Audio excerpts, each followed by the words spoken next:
History's worst tyrants didn't start evil. They started exactly like you, with a vision, a cause, and the certainty that they were the good guy. What if I told you that under the right circumstances, you wouldn't just follow a tyrant, you would become one?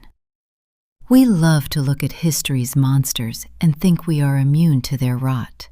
But as the historian Lord Acton famously warned, power doesn't just attract the corrupt, it actively corrupts those who hold it.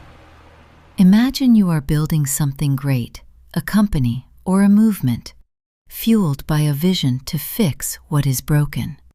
But to scale that vision, you need resources. And in our world, resources always come with strings attached. It starts innocently. You accept funding from partners who demand a slight shift in your values.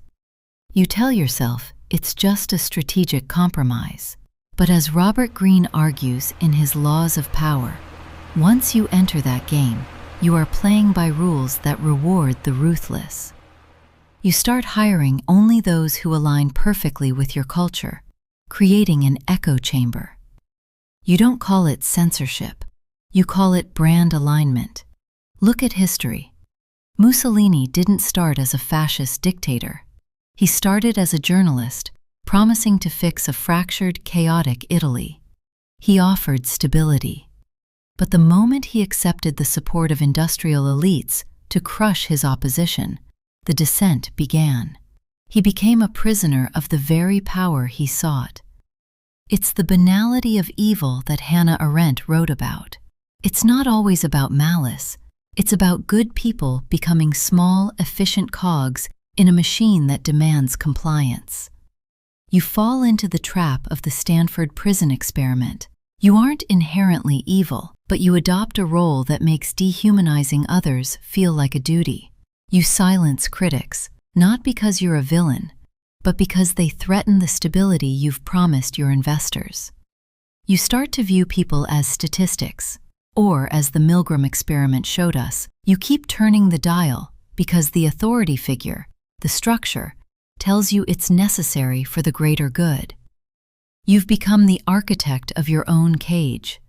The machinery of corruption doesn't look like a dark room of villains. It looks like a boardroom or a group chat where everyone is afraid to say no. It is the constant, quiet pressure to protect the bottom line and keep your inner circle happy at the expense of everyone else. You've become the thing you once feared. You've traded your original purpose for the approval of those holding the purse strings. And the terrifying part is that you've convinced yourself you're still the good guy. But there is a reason you are still listening. Awareness is the only resistance against the slow death of your own values. Real strength isn't about how much control you can amass. It's about what you are willing to lose to stay human. You are at the steering wheel of your life right now. Every single compromise is a vote for who you are becoming. So, I want to leave you with one final question that might haunt you for a long time.